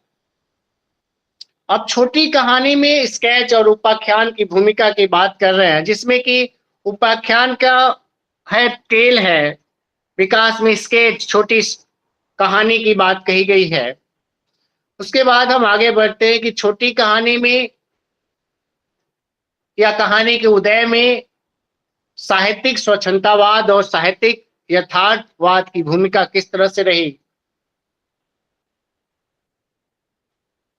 साहित्यिक स्वच्छंदतावाद और साहित्यिक यथार्थवाद का योगदान छोटी कथा के भीतर उद्घाटित किया जा सकने वाले अद्भुत और असामान्य भावबोधों और उत्तेजनापूर्ण अनुभवों के प्रति रुचि जागृत की। इस प्रकार आप देख सकते हैं कि छोटी कहानी के माध्यम से उसमें उत्तेजना किस प्रकार से जागृत किया गया वो आप देख लीजिएगा, थोड़ा अध्ययन कर लीजिएगा, समय का भी अभाव है थोड़ा। जर्मनी में छोटी कहानी किस तरह से 18वीं शताब्दी में 1975 में गोएथे ने शिल्प के डी होर्नेन नामक पत्रिका के कुछ कहानियां लिखी थी जो उल्लेखनीय है। आप खंगाल लीजिएगा। नहीं आ रहा है। अभी आवाज आ रही है आप सबों को? बहुत स्लो आ रहा है। क्लियर आ रही है? जी जी जी जी जी। चलिए, उसके उपरांत हम देखते हैं कि जब जर्मन में छोटी कहानी का जब बात करते हैं तो जर्मन सैलानियों के मन बहलाव पद पर प्रयोग किया गया था छोटी स्टोरी के संदर्भ में, जो कि 1827 में मन बहलाव को प्रकाशन के 32 साल के बाद एक टिप्पणी करते हुए दोनों के अंतर पर जोर दिया गया। आलोचकों ने किस तरह से उस पर बल दिया कि छोटी कहानी सरोकार ऐसी घटना से होता है जो या तो घटित या घटित होने की संभावना, उनके अनुसार छोटी कहानी यानी यथार्थवाद होना आवश्यक है। यह उन लोगों ने, आलोचकों ने तय किया। बहरहाल इसके उपरांत हम आगे बढ़ते हैं, इस पे थोड़ा थोड़ा हम टिप्पणी करते हुए आगे बढ़ते हैं। थोड़ा अध्ययन कर लीजिएगा आप लोग भी। फ्रांस में छोटी कहानी की बात करेंगे तो छोटी कहानी मेरीमी की कहानी तटस्थता और सूक्ष्म अवलोकन की उत्कृष्ट कलाकृति है। ये 19वीं शताब्दी फ्रांस में मेरीमी उनके सामने आया था और जो 19वीं शताब्दी की प्रचुर मात्रा में विविध प्रकार की कहानियां लिखी गई, उसका प्रभाव इतना जोर पकड़ा कि 19वीं शताब्दी के फ्रांस के उल्लेखनीय लेखक डेयूडेरे अल्फोसे था, जिसकी कहानियां में रोमानी चित्रमय के लिए प्रसिद्ध हुए। उसके बाद रूस में छोटी कहानी किस तरह से हुआ 19वीं शताब्दी में, जो कि टेल्स ऑफ बालिकन नामक 5 कहानियों का संग्रह 1830 में प्रकाशित हुई। द कैंसर डॉटर 1831 में और द क्वीन ऑफ स्पेड 1834 में रूसी कहानी के प्रवर्तक के रूप में प्रस्तुत यानी कि प्रतिष्ठित कर दिया गया। पर रूसी में छोटी कहानी का जो वास्तविक आरंभ है वह निकोलाई गोगोल की कहानियों से होता है। यह ध्यान रखिएगा, यह महत्वपूर्ण कड़ी है। तदुपरांत हम आगे बढ़ते हैं, जिसके उपरांत संयुक्त राज्य अमेरिका में छोटी कहानी का रूप किस तरह से दिखलाई पड़ता है।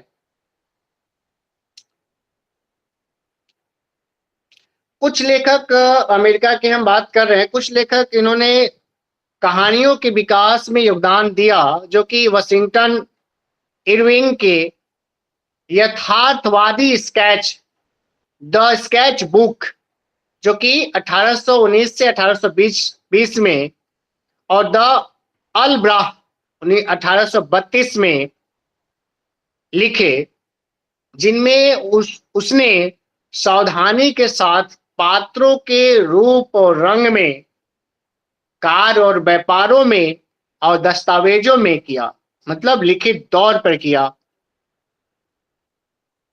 उसके बाद हम देखते हैं कि कुल मिलाकर अगर हिंदी के कहानीकार या आलोचक या अध्यापक या कथा या कहानी का जो प्रयोग है सुनिश्चित अर्थों में नहीं करते, ध्यातव्य है कि कहानी का मूल रूप कथ्य ही है और प्राकृत और अपभ्रंश में इनसे कहा का रूप लिया, जो बाद में कहानी के रूप में प्रचलित हुआ।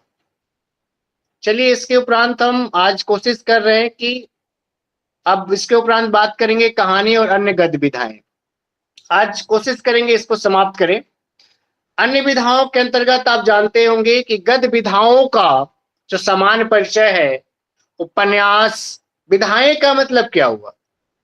उपन्यास, नाटक, संस्मरण, रिपोर्टाज, डायरी, ललित निबंध, फीचर, ये सब अन्य विधाएं हैं।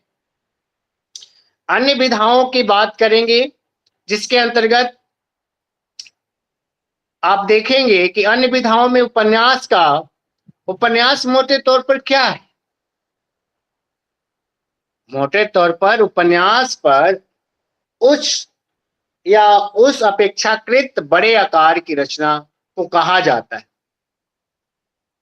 जो गद्य में रचित जाती है, जो कल्पना प्रसूत होती है, यथार्थ संसार जो होता है, जिसमें नवीन सृजन, और इसमें संदेह नहीं है कि उपन्यास जैसी सतत विकासमान विधा को इस स्थूल परिभाषा में समेटा नहीं जा सकता।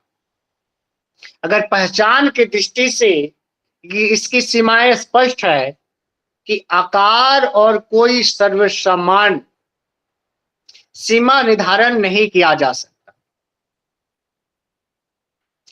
अधिकतम आकार तो कुछ भी हो सकता है, लेकिन निम्नतम आकार सीमा के बारे में उपन्यास की निम्नतम आकार सीमा 50,000 शब्द मानने का सुझाव दिया है। पर यह एक मानने योग्य सुझाव भी ही है सिर्फ मात्र। उपन्यास की जो स्वीकृति रूप एक गद्य विधा के रूप में ही है। लेखक इसमें चुनौतियों को स्वीकार करते हुए देखते हुए विक्रम सेठ ने अंग्रेजी के प्रसिद्ध उपन्यासकार पद में एक उपन्यास लिखा और लिख मारा, जिसको बोलते हैं लिख डाला, कि सामान्यतः उपन्यास को गद्य विधा के रूप में स्वीकृति प्राप्त है और उपन्यास की कथा कल्पना प्रसूत हो, इसमें कोई विवाद नहीं है। और यह यथार्थ ही कि धारणा चाहे रचनाकार या आलोचक एक मत नहीं है, दोनों की धारणा अलग है, लेकिन यथार्थ की अवधारणा जो है रचनाकारों और आलोचकों में बहुत मतभेद होता है। उपन्यास की बावजूद उपन्यास की जो पहचान है, अपेक्षाकृत आकार का होना, गद्य में लिखा जाना, कल्पना प्रसूत होना, यथार्थ के प्रति भले ही वह जादुई ही क्यों न हो, पर निष्ठावान और नया होना आवश्यक है। अपवादिक रूप में भले ही वह मानकों से उलट रचनाएं लिखी जाए, पर वे उपवाद ही होंगी, नियम नहीं। यह उपन्यास के संदर्भ में कहानी के बारे में आपको बता ही चुके हैं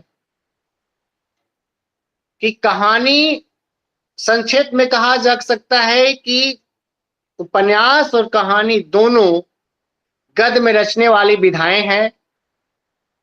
कहानी का भी कथा संसार कल्पना प्रसूत यथार्थ होता है, पर उपन्यास की अपेक्षा कहानी आकार बहुत छोटा होता है। उसका कथा संसार जीवन का एक अंश या टुकड़ा मात्र होता है। नाटक गद्य और पद्य दोनों में अलग अलग में मिश्रित रूप में पाया जाता है। नाटक का अगर पर्याय देखें तो पाश्चात्य में जाएंगे तो ओपेरा नाम से कहा जाएगा। हमारे यहाँ नाटक का जैसी शब्द आता है तो हरिवंश राय बच्चन बड़ा बखूबी अपनी आत्मकथा आत्मरचित में उन्होंने कहा है, लिखा है, नाटक महिला से बड़ा नाटककार संसार में कोई नहीं हो सकता। हम इस संदर्भ में कह सकते हैं कि नाटक रंगमंच का वह प्लेटफॉर्म है, वह स्टेज है जहां पे हर पात्र रंग बिरंगे कपड़े वस्त्र पहनकर नाटक खेलता है। नाटक दृश्य काव्य का माध्यम भी हो सकता है, गद्य काव्य का भी माध्यम हो सकता है। मतलब नाटक की जो परंपरा है तो बहुत प्राचीनतम रही है। हालांकि हमारे यहाँ भारत में नाटक का एक प्रेक्षागृह जिसको कहते हैं नाटक गृह या नाट्यशाला, आप छत्तीसगढ़ के सरगुजा पहाड़ पर स्थित हाईवे के नेशनल हाईवे के जस्ट बगल में अब वह 50 लोगों का बैठने का प्रेक्षागृह बना हुआ था गुफाओं में। यह नाटक के बारे में बता रहे कि हमारे यहाँ का नाटक सबसे प्राचीन विधा है नाटक। अब इसका जीता जाता उदाहरण आप सरगुजा के पहाड़ यानी कि सतलुजा के पहाड़ जो आपका छत्तीसगढ़ में स्थित है, आप देख सकते हैं। तो नाटक दृश्य काव्य है। जैसे भीष्म साहनी जी की नाटक कबीरा खड़ा बाजार में, या अन्य नाटक जो मंचन किया गया। नाटक का मतलब होता है कि संवादों में रचित मुख्य कलाकार रंग निर्देश खास उसकी पहचान होती है। उसका कथ्य ऐतिहासिक भी हो सकता है कथा, या कल्पना प्रस्तुत भी हो सकता है, या यथार्थ भी हो सकता है, या मिथक भी हो सकता है। ये दोनों हो सकता है। तो वह नाटक वह विधा है जिसकी परंपरा जो नाट्य शास्त्र में भी देखा जा सकता है, जिसका कहीं ना कहीं स्रोत आप वेदों से देख सकते हैं। वेदों से नाटक का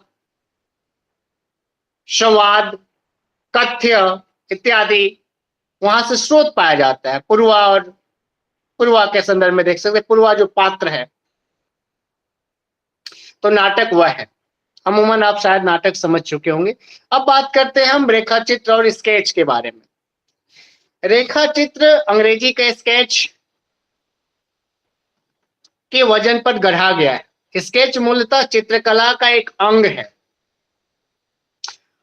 और इस भाषा में देखते हैं कि आकृतियों को कभी कभी संकेतित होकर, उदाहरण के लिए हम देख सकते हैं कि महात्मा गांधी का जो रेखा चित्र, उनके चश्मे, लाठी, मुस्कान की रेखाएं द्वारा पूरा हो सकता है। साहित्य में उसे रेखाचित्र कहते हैं, और उसमें कम से कम शब्दों में किसी वस्तु या व्यक्ति या दृश्य का अंकन किया जा सकता है। वहां साहित्य में कम से कम शब्दों का रेखाचित्र की बहुलता यानी कि सजावट, अलंकार या भाषा या संवाद में चमत्कार रूप में उसको रेखाचित्र के या शब्द चित्र भी कहा जा सकता है। उसको हम लेखन या सृजन कर सकते हैं। रेखाचित्र धुलमिल धुलमिल से जो छटाएं हैं, जो आप लोगों ने आंखों के द्वारा देखा है, स्केच के माध्यम से शब्द रूपी बाणों से लिपिबद्ध करते हैं, इसीलिए हमने कहा शब्द चित्र। रेखाचित्र की एक खास विशेषता यह है कि किसी भी विषय पर, या व्यक्ति हो या वस्तु हो या दृश्य हो या वास्तविक अनुभव हो या यथार्थ हो, उससे जुड़ा हुआ रेखाचित्र होता है। जहां कल्पना की अधिक गुंजाइश नहीं होती है, कल्पना आप नहीं कर सकते। एक डॉक्टर सिद्धार्थनाथ कुमार के अनुसार रेखाचित्र पूर्ण रूप चित्र नहीं है, वह व्यक्ति, वस्तु, घटना आदि का एक निश्चित दृष्टि बिंदु से प्रस्तुत या किया गया प्रतिबिंब है। जैसे प्रतिबिंब, जैसे हमने कहा रेलगाड़ी, या हमने कहा प्रेमचंद। तो आपकी जो मन है, जो साहित्य के विद्यार्थी हैं, अध्येता हैं, अध्यापक हैं, तो मन में एक कल्पना बुनने लगता है कि अच्छा प्रेमचंद ऐसे दिखते थे। वही वही स्केच की बात किया जा रहा है यहाँ पे। अमूमन आप समझ चुके हो। चलिए हम आगे बढ़ते। अब बात करते हैं हम आत्मकथा, आत्मचरित्र, आत्मलेखन की बात करते हैं। आत्मलेखन लेखक स्वयं लिखता है। स्वयं की जो खट्टी मीठी जो घटनाएं हैं, जीवन का संघर्ष में उतार चढ़ाव का जो एक पगडंडी जो रास्ता बनी हुई है, सर की ऋषि, जो जीवन के यथार्थ में हम लोग जी रहे होते हैं, उस तथ्यों को ईमानदारी पूर्वक, निष्ठा पूर्वक, निरपेक्ष रूप में शब्दों के माध्यम से धुलमिल सी यादें, जिसमें लेखक अपनी जीवन का तमाम घटनाओं को स्मरण में रखते हुए वह लिखते हैं। जैसे आपको उदाहरण हमने दिया था नाटक में हरिवंश राय बच्चन जी का, उन्होंने लिखी है अपनी आत्मकथाएं 4 भागों में प्रकाशित करवाई। पहली आत्मकथा जो क्या भूलूं क्या याद करूं, जिसमें वो पूरा वंशजों का वर्णन करते हैं, जो जो धुल में क्या भूलूं क्या याद करूं। आत्मकथा में जो आप लेखक कोई भी सच्चाई हो, अब बड़ा बेबाक अंदाज से उन्होंने अपने क्या भूलूं क्या याद करूं में अपने दिनचर्या के बारे में, या ओम प्रकाश वाल्मीकि का जूठन जो आप आत्मकथा पढ़ेंगे, उनकी आत्मकथा जो बेबाक एकदम निधड़क परंपरा, जातिगत व्यवस्था को बड़ा बेजोड़ उदाहरण आत्मकथा में रचित करते। या आप जितने भी महान हस्तियां देख सकते हैं, जो आत्मकथा, अब्दुल कलाम जी की आत्मकथा पढ़िए, या अन्य रचनाकारों का जो बेबाक अंदाज में अपने बारे में, अपनी जो जीवन के दिनचर्या है, जो 40-50 सालों का, 60 सालों का जो अनुभव है, बेबाक अंदाज में शब्दों के माध्यम से अपनी बातों को रखते हैं निरपेक्ष भावना में। उसमें कुछ छिपाने योग्य तथ्य नहीं है। अगर छिपा दिए तो आत्मकथा आत्मकथा नहीं रह जाएगी। जो भी अपने यथार्थ में, जो अंदर में जिए, जो बाहर में जिए, दोनों पक्षों को समावेश करके निरपेक्ष भावना से, निष्पेक्ष रहे जो लिखता है, उसे हम आत्मकथा कहते हैं, जो ईमानदारी भावना से लिखा जाए। उसके बाद हम बात करेंगे संस्मरण। संस्मरण वह विधा है जिसकी याद में, जैसे आपने बहुत सारे संस्मरण को पढ़ा भी होगा, पढ़े भी होंगे, जिसमें एक निराला जी का संस्मरण मुझे धूमिल धूमिल से याद आ रही है। उसमें एक संस्मरण में अगे जी लिखते हैं, अगे जी निराला जी के संस्मरण में और निराला जी से मिलने जाते हैं, एक व्यंग के माध्यम से बता रहे आपको कि निराला जी जब वो मिलते हैं तो बार बार वह जाते हैं कि अगे जी जाते हैं, जैसे दरवाजा पास निराला जी से मिलते हैं तो बोलते निराला जी हैं, निराला जी हैं। तो उन्होंने वो कहते हैं कि कौन निराला, निराला इज डेड। मतलब अंत पड़ाव में हर व्यक्ति चाहे 60 साल की उम्र पड़ाव आते आते तक, अंतिम चरण आते आते तक कहीं ना कहीं अभी स्मरण शक्तियां लगभग धूमिल हो जाती है। और उसी का संस्मरण यानी उनकी जो जीवन दिनचर्या है, जो उन्होंने जीवन व्यतीत किया है, जो संघर्ष किया है, वो अन्य लेखक अपनी आंखों के द्वारा जो देख रहे होते हैं, वो संस्मरण अपनी धूमिल धूमिल सी यादों को रोकर लिख डालते हैं। जो निजी अनुभव है लेखक का, उसके आधार पर उसमें कल्पना का कोई गुंजाइश नहीं होता संस्मरण में, इसका ध्यान रखिएगा। इस प्रकार संस्मरण लिखा जाता है। बहरहाल इसके उपरांत हम बात करेंगे ललित निबंध के बारे में। ये चेतना की उन्मुक्त उड़ान की ललित शैली में अभिव्यक्ति करता है, जिसे हम ललित निबंध कहते हैं।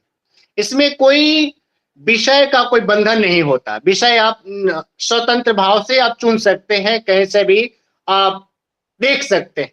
देखने का मतलब कहीं से लिखना नहीं, देखने का मतलब जो अपनी आंखों से देख रहे होते हैं उसको आधार बनाकर आप निबंध लिख सकते हैं। जैसे आप दिल्ली की ललित निबंध लिख सकते हैं, किसी स्थान का लिख सकते हैं, जयपुर का लिख सकते हैं, या अन्य स्थान का लिख सकते हैं, या किसी स्वतंत्रता सेनानी पर लिख सकते हैं। वह निबंध जिसकी कोई बंधन नहीं होती। इसलिए हमने कहा कि कोई भी विषय, संसार का कोई भी विषय बनाकर आप ललित निबंध लिख सकते हैं, उसकी कोई सीमा नहीं होती ललित निबंध के संदर्भ में। अब बात करेंगे हम फीचर। फीचर का अगर हम हिंदी में कोई सटीक उसका कोई पर्याय उपलब्ध नहीं है। फीचर का मतलब एक तरह से हम कह सकते हैं कि जिस तरह से डॉक्यूमेंट्री का आरंभ हुआ हमारे यहाँ या विदेशों में प्रारंभ हुआ, जिसमें रोचक किसी भी घटना को रोचक ढंग से घटना को आपको श्रोता को जिस तरह से माध्यम से रख दे और श्रोता उसको उस शब्दों के माध्यम से स्वाद ले, उसे हम फीचर कह सकते हैं। कारण क्योंकि जब भी कोई फिल्म या धारावाहिक या कहानी सुनते हैं, क्यों सुनते हैं? कारण यही होता है, उसमें कुछ रोचक होता है।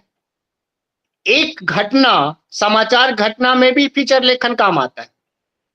दिनचर्या में प्रतिदिन घटनाएं, सूचनाएं प्रकाशित हो रही हैं, जो सूचना आप अखबार, दैनिक जागरण के माध्यम से, दैनिक अखबार के माध्यम से, टेलीविजन के माध्यम से, रेडियो के माध्यम से आप सुनते हैं, तो वह कैसे सुनाया जाता है, उसका वाक्य शैली क्या है, उसका वाक्य विन्यास क्या है, उसका भाषा कैसा है,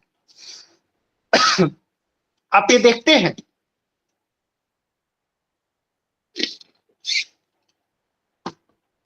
अलग अलग रूप में फीचर अलग अलग तथ्यों पर किए जाते हैं। नाटक में अलग किए जाते हैं, रेडियो पे अलग किए जाते हैं, टेलीविजन पे उसका अलग पद्धति होती है, रेडियो पर उसका अलग पद्धति होती है। जैसे रेडियो पर आप मान लीजिए उदाहरण के लिए नाटक सुन रहे हैं, स्वाद ले रहे हैं, दरवाजा खुला, कड़कड़ कड़कड़ आया। इस प्रकार नाटक की जो फीचर होता है, जो घटनाक्रम होता है, जो कथा वस्तु होता है या सूचना होता है, उसको तथ्यों को बनाना पड़ता है, उससे हम फीचर, और दूसरा नाम में हिंदी में इसको रेडियो रूपक के नाम से भी जाना जाता है, या नाम दिया गया है, कह सकते हैं आप।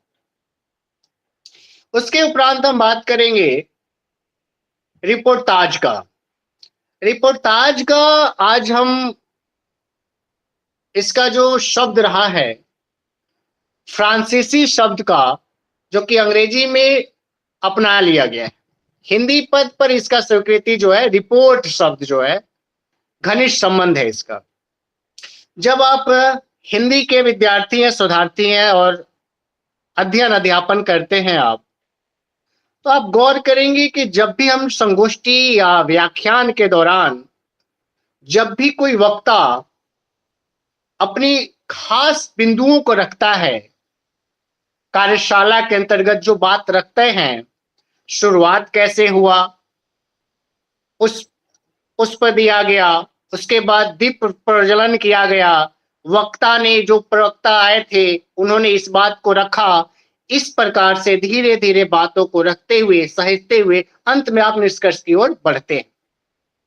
सभा अध्यक्ष के माध्यम से वह निष्कर्ष की ओर बढ़ते हैं और अंत में इसमें निष्कर्ष निकालते हैं कि इस रिपोर्टाज के माध्यम से, इस संगोष्ठी के माध्यम से ऐसा ऐसा कार्यक्रम प्रस्तुत किया गया। आए दिन आप अखबारों में देख रहे होंगे कि इस महाविद्यालय में इसका कार्यक्रम किया गया, तो रिपोर्ट के माध्यम से आता है कि हाँ यह प्रस्तुत थे, यह प्रवक्ता प्रस्तुत यहाँ आए थे, वक्ता के रूप में आए, यह यहाँ के प्रचार महोदय ने ऐसा कहा, यहाँ के अध्यापक ने कहा, और सभी विद्यार्थीगण के सम्मुख यह बात रखी गई या यह कार्यशाला शुरू किया गया या समाप्त किया गया।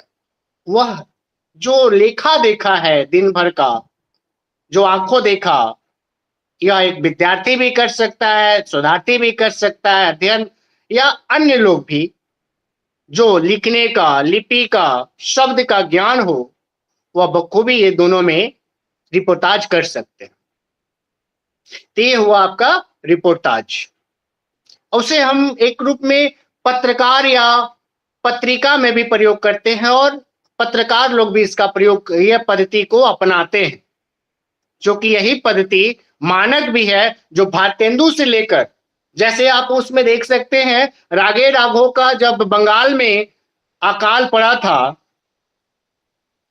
जिसमें कि उसका शीर्षक नाम है अदम्य जीवन। अदम्य जीवन के माध्यम से वही रिपोर्टाज की बात कर रहा हूं मैं।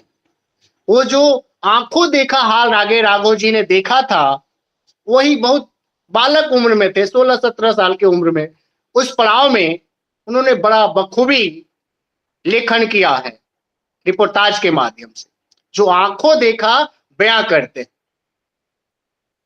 चलिए, उसके बाद ये रिपोर्टाज हुआ, फिर कहानी उपन्यास आपको बता ही चुके हैं।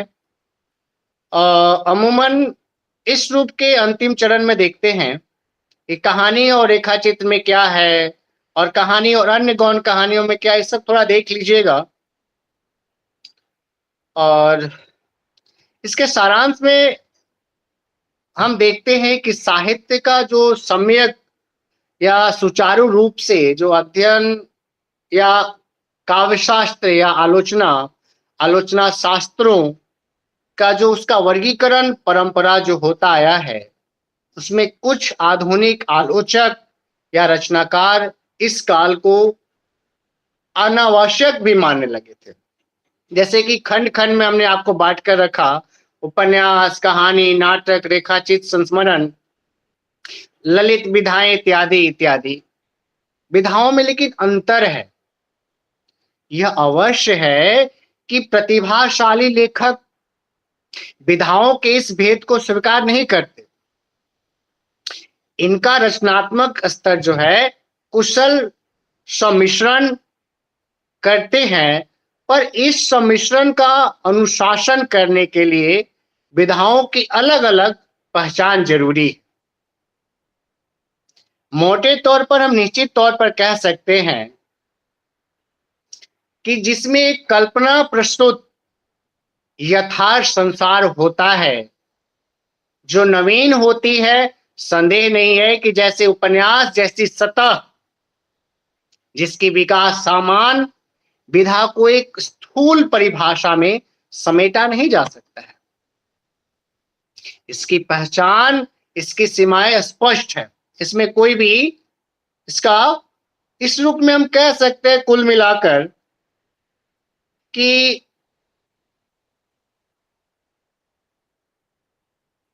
कि कहानी हो या लेखाचित्र हो या ललित निबंध हो या फीचर हो या रिपोर्टाज हो, वास्तविक घटनाओं और सामूहिक प्रसंगों से होता है और कहानी से उसका संबंध दूर का ही होता है। चलिए आज के लिए हम लोग इतना ही रखते हैं। अगर कुछ जिज्ञासाएं हैं तो 2 मिनट का हम लोग पास समय है, पूछ लीजिए। उसके बाद फिर हम अगली कड़ी में सोमवार को मिलेंगे और ये MHD 9 कंप्लीट करेंगे।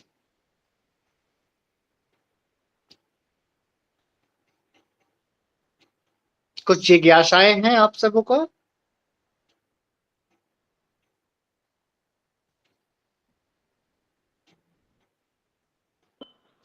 जी नहीं सर, चलिए, धन्यवाद। समझ में आया आप सभी को? जी सर। चलिए,